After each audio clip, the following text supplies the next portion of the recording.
হযরত আবু বকর সিদ্দিক রাদিয়াল্লাহু তাআলা মক্কার এক গলি দিয়ে পেরিয়ে যাচ্ছেন, হেঁটে যাচ্ছেন। দুজন বেঈমান কাফের বসে আছে। তারা দুজনা গল্প করছে। গল্প মানে মজাক। অনেক সময় আমরা রাস্তা দিয়ে পেরিয়ে গেলে দাড়ি চুপিওয়ালা দিকে দেখে মজাক করে, করে না করে? করে অনেকজন। পানিটা দিন। আমি একবার জলসা করে উত্তরবঙ্গ থেকে কলকাতা যাচ্ছি, তারপরের দিন আমার কলকাতায় জলসা ছিল।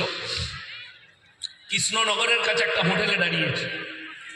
আমি তখন গাড়িতে নেমেও যাইনি, আমি খালি ড্রাইভার বলেছি গিয়ে দেখো চা হবে না। ভালো তো দেখা মাত্র কয়েকটা যুবক দাঁড়িয়েছিল, জানি না কোন ধর্মের, তারা নবীজিকে নিয়ে, ইসলামকে নিয়ে খারাপ গালি দিতে লাগলো। আমি কাঁচটা তুললাম, ড্রাইভারকে বললাম পালিয়েছি। নো কমেন্ট, কোনো কমেন্ট করিনি, পালিয়ে গেল। আলহামদুলিল্লাহ। তো তারা মজাক করতে চেয়েছে। তারা মজাক করে দুজন বলছে হযরত আবু বকরকে শুনিয়ে শুনিয়ে, এই শুনেছিস ভাই, শুনেছিস? বলে কি?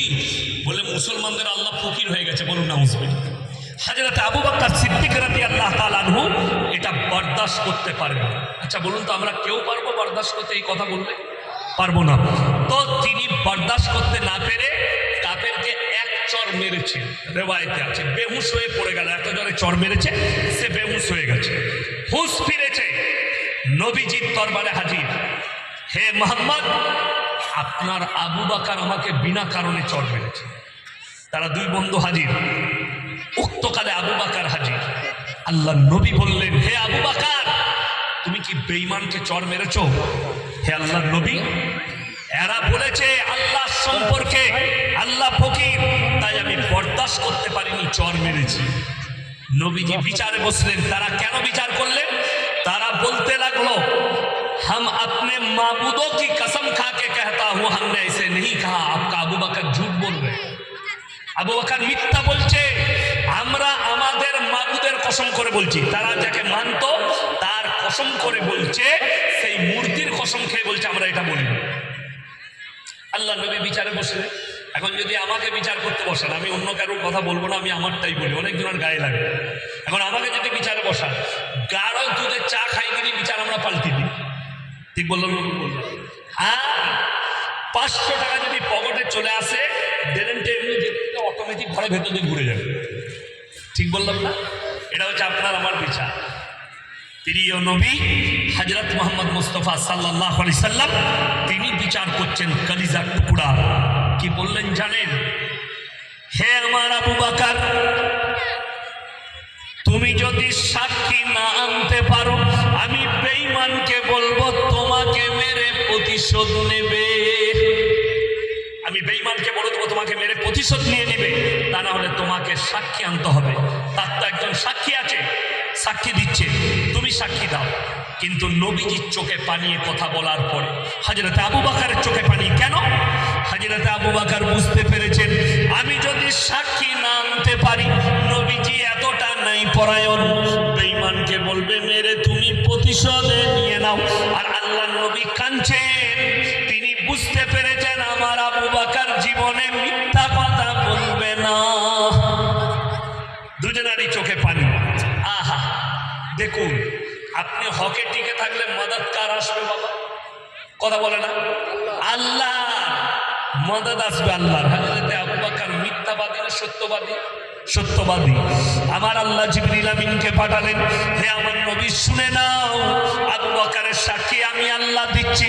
ইন্নাল্লাহা ফাকিরু ওয়া নাহনু আগনিয়া সানাকতুবু মা ক্বালু।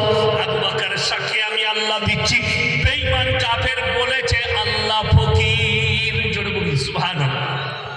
আরে আমার ভাই, আল্লাহ আমাদের জন্য সাক্ষী না দিলে আল্লাহ তো কোনো একটা মদত পাঠাবে, কিন্তু আপনাকে তো সত্যের উপরে টিকে থাকতে হবে। জানেন, আমরা বেশিরভাগ মিথ্যাকে প্রশ্রয় দিই।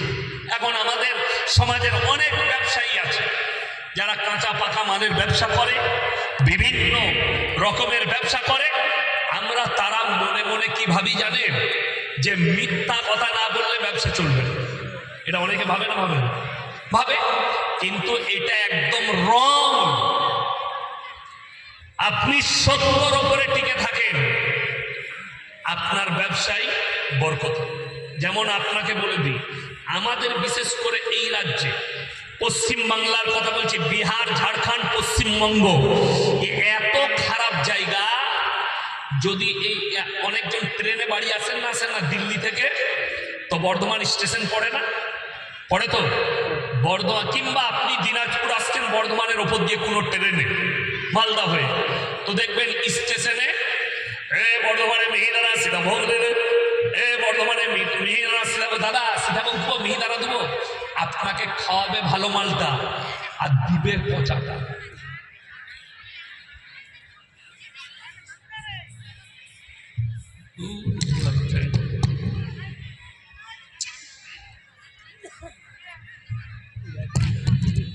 তো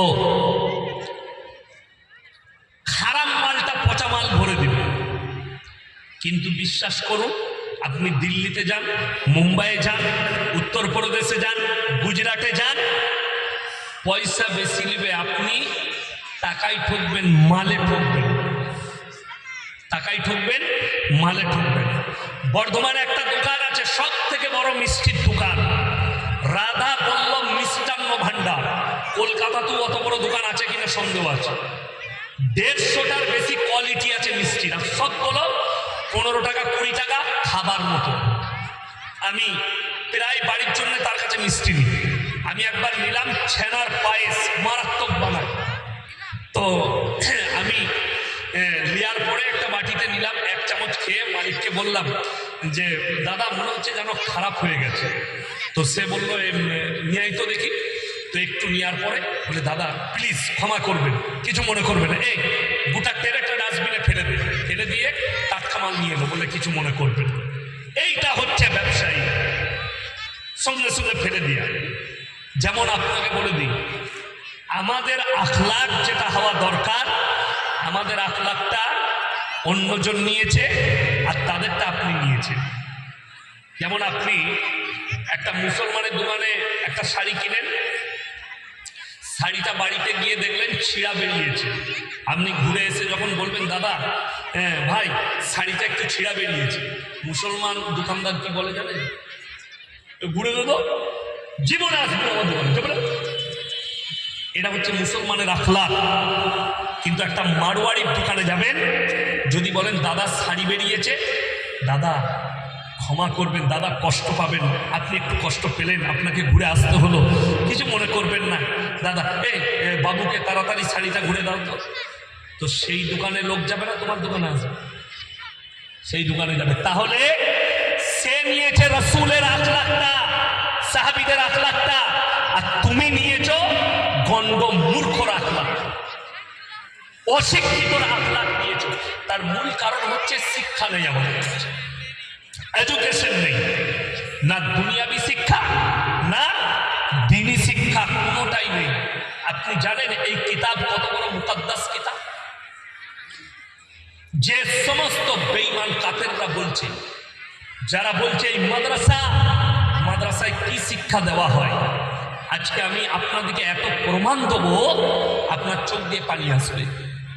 যারা আমাদেরকে মাদ্রাসা ছাপ বলছে, আমি কিছুদিন আগে দেখলাম, 1 সপ্তাহ আগে আমাদের রাজ্যের একজন কোন নেত্রী, তাকে আমি সম্মান করি, সম্মানের সাথেই বলছি, তিনি বলেছেন মাদ্রাসায় সন্ত্রাসবাদী তৈরি, মাদ্রাসায় সন্ত্রাসবাদী তৈরি হয়। আপনাদেরকে খালি প্রমাণগুলো দিচ্ছি, এরা রেকর্ডিং করছে, কালকে ছাড়বে। প্রমাণটা শুনে, একজন যদি এটিএম ডাকাতি করতে যায়, ওটা মৌলবি হওয়া লাগবে না, ইঞ্জিনিয়ার হতে হবে? কথা বলে না? ইঞ্জিনিয়ার হতে হবে তাকে, কম্পিউটার ইঞ্জিনিয়ার হতে হবে এটিএম ডাকাতি করতে গেলে। তো এই মাদ্রাসায় কম্পিউটার ইঞ্জিনিয়ার হয় না হাফেজ আলেম হয়? হাফেজ আলেম হয়। তাহলে দেখা গেল চোর কোথায় তৈরি হচ্ছে? কলেজে। তাহলে কলেজটা ভেঙে দাও, কথা বুঝতে পেরেছেন না? পারেন। নাম্বার 2, 1 বছর আগে 2 বছর আগে উড়িষ্যার স্বাস্থ্যমন্ত্রী মোবাইল খুলে দেখে নেন, 2 থেকে 3 বছর আগে উড়িষ্যার স্বাস্থ্যমন্ত্রীকে তার আপন বডিগার্ড এসআই 0 পয়েন্ট থেকে মাথায় গুলি করে হত্যা করে দিয়েছে। সে কোন মাদ্রাসায় পড়াশোনা করেছে? আমি ওই নেত্রীর কাছে জানতে চাই। ওই জন্য আপনাকে আমি সম্মানের সাথে বলছি, ম্যাডাম আপনি একবার, আমি ইনভাইট করেছি, আজকে আবার আমি এই মোবাইলের মাধ্যম দিয়ে আমি ওনাকে ইনভাইট করছি যে ম্যাডাম প্লিজ প্লিজ আপনি একবার আমাদের মাদ্রাসায় আসুন। এবং একটা তথ্য জেনে যান, আমাদের যে মাদ্রাসা, এই মাদ্রাসাগুলো কোনো ধর্মের মানুষের আসা নিষেধ নেই। আছে নিষেধ? কথা বলে না, নিষেধ নেই। আপনি আসুন, আমরা কি শিক্ষা দিচ্ছি, আপনি আসুন, আমরা ছাত্রদিকে কি বলি, কি পড়াই, একবার এসে ঢুকে দেখে যান। বাইরে থেকে কোনো খারাপ মন্তব্য করা ঠিক নয়, আপনি করতে পাবেন না। যেমন আমি কালকের জলসায় বলেছি, একটা হিন্দু ব্যক্তি যদি কোরআনকে গালি দেয়, তার জন্য সব হিন্দু ভাই অপরাধী নয়, সবাই অপরাধী নয়, সেই ব্যক্তিটা অপরাধী। যেমন আমাদের সমাজের কিছু খারাপ চরিত্র আছে, সেই চরিত্রটা আমাদের কি, সেটা হচ্ছে একজন যদি চুরি করে বলে মৌলবীরা চোর, মৌলবীরা কি করে চোর হয়ে গেল, তার মানে তো সবাই চোর না, ব্যক্তিটা চোর।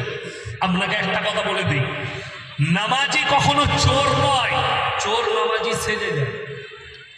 অনেকজন বলে না জুম্মায় নামাজ পড়ে কি করব, মসজিদে জুম্মা পড়তে গেলাম আমার জুতো চুরি হয়ে গেল, মুসল্লিরা জুতো চুরি করে, মুসল্লি চোর, নামাজি চোর নয়, চোর নামাজি সেজে যায়।